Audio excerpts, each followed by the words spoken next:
All right, Team Lift Lab. I wanted to hop on here and do a little bit longer form content, kind of talk about my diet, my transformation, and how some of those things are going.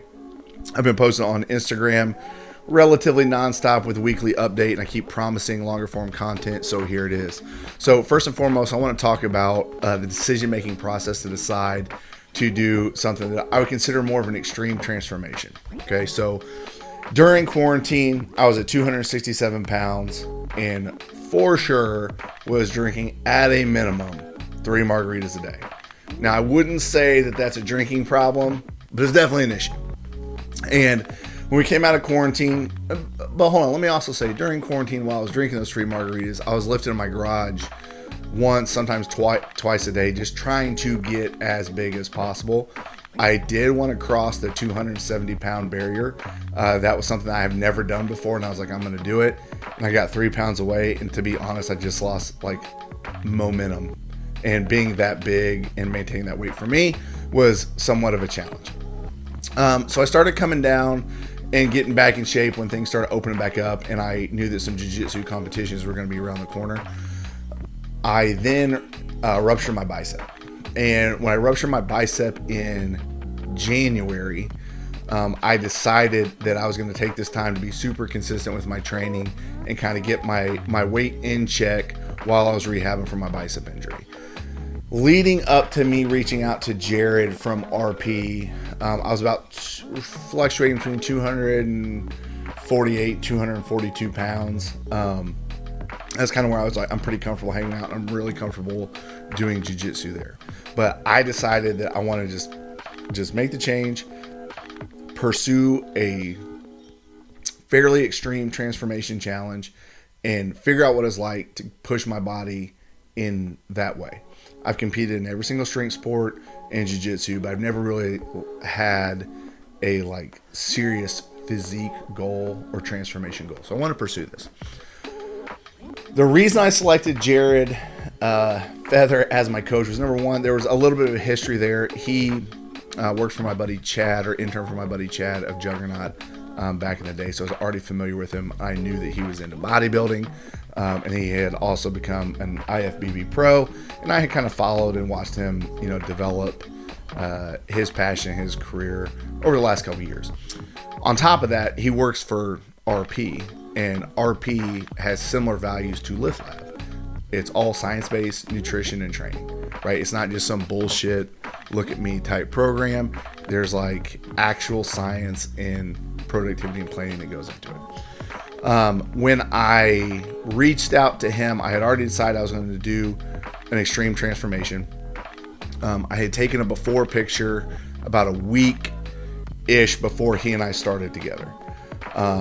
And when we started together, the first thing he had me do was like do a deload. So I didn't follow any training or nutrition for the first week. So technically I've been doing this for 7 weeks, but I've only been through 5 weeks of the plan. Okay. So that's why the pictures, I'm always honest about when I took it, the time from start to where it's at. But I've only done the training for 5 weeks. So I want to give like a 5-week recap. The first week of any program is really easy, and it's awesome because you're excited to be doing it. It's new, it's fun, it's something that you want to do. So you're going to adhere and stick to it. And I knew kind of it would be that way. Then as we got to weeks 3 and 4, maybe some of that excitement, enthusiasm would fade. But I feel confident that me as a person, I would stick to it. I'm fairly disciplined when I want to be. And this more or less is exactly how it played out with a couple exceptions. Yesterday was my check-in date, and I'm currently about 227-ish. So when I officially started with Jared, I was 242 pounds. So I've in the first 5 weeks, lost about 15 pounds. And every week we do a picture, and I weigh myself twice a week to check in because I have some weight fluctuations that are just normal for me. I've actually weighed in as light as 226 in this cut. But realistically, I'm like 227, 228, and that's splitting hairs. One thing that I didn't expect, for whatever reason, dropping to 230 pounds and below was somewhat of a mental hurdle for me. I just felt really, really small. And even though I'm statistically bigger and larger than the average person, right? But I'm used to walking around 250 pounds plus, and all of a sudden I'm down around 230 pounds. I'm walking around basically feeling like somebody's going to steal my lunch money. And I did email Jared with this concern. I was like, I don't know if I like being this light. And I'm supposed to be going all the way down to 217 pounds so I can make this weight class for Worlds. Mentally, I don't know if I can do it. And I told him I felt like a weirdo. And he basically was like, this is completely normal. It happens to a lot of people that have been larger the majority of their life. Okay.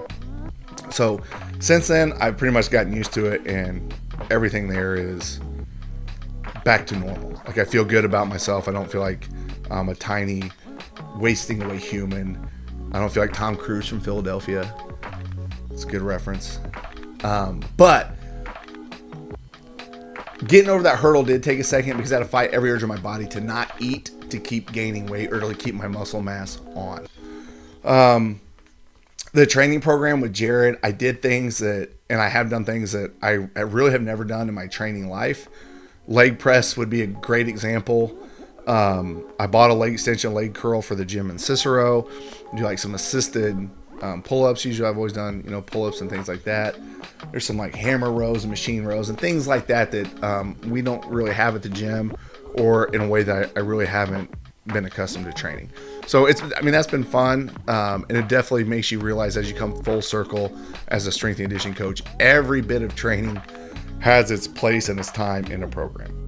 In terms of adherence and compliance, the one thing that I was like super proud of myself was with the diet, I was allowed to have one cheat meal a week.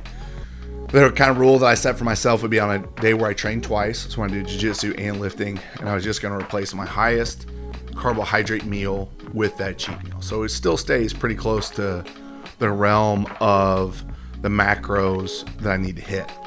And I also did have, or will have, one margarita with that meal. Usually that meal is like tacos. And to be honest, a couple things happened. Number one, I really did enjoy that. I always felt like the next day I looked a little bit better because I had more fuel in my system. That could have just been mental.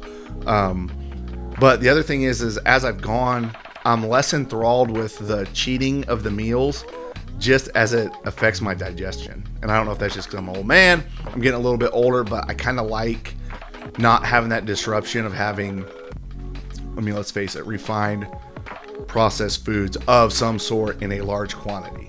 If you have a large quantity of highly processed, refined carbohydrates with some hydrogenated oils, your stomach may not feel top notch after you've done eating it. And it takes me like a day or two to let that get through my system so I felt back to normal. I think moving forward, I probably won't do that cheat meal. I'll just eat my normal regular meal. If I want to have a margarita, I'll have a margarita. I'm 10 pounds away from the goal, and I feel like I have until November to hit it. So there's really no reason for me not to make the lighter weight category for jiu-jitsu. And then the last thing I want to talk about is in any transformation, you always have to have accountability, nutrition, and the training program. I've talked about the nutrition and the training program, but the accountability piece should also encompass a psychological piece. I don't think anybody's going to make a transformation or a change with their body until they have fully committed to wanting to do it in their mind, right? And more than just like, oh, it'd be great to lose 10 or 15 pounds. You have to really think about what you want to do with your physical self and how you want to pursue it for that change to ever happen, right? A lot of times, let's be honest, when people lose weight or have a dramatic transformation, it's after they've been dumped or after they got out of a relationship, right? For whatever reason, there's a lot of internal processing and reflecting that goes on that gives people the motivation and the internal desire, the intrinsic desire to change. And if you don't have that, the nutrition plan and the training plan will not be adhered to. And they basically become irrelevant because you're not executing it on a high level. For me, the first cut, weeks 1 through 5, have gone really well. I'm excited to see what comes next. And I just want to keep checking in, sharing a little bit of this journey with you guys. And here's the other thing. If you don't like following along and you don't like me taking a shirtless selfie one time a week, that's fine. You have a couple options. You can unfollow. You can stop following me. You can talk shit. That's fine too. You can DM the message and shit talk, because I at least want to see it. Or the third option, you can be like, hey, you know what? If this fat ass can do it, maybe I can do it too. Right? Those are basically your three options. Either way, thanks for tuning in. Thanks for paying attention.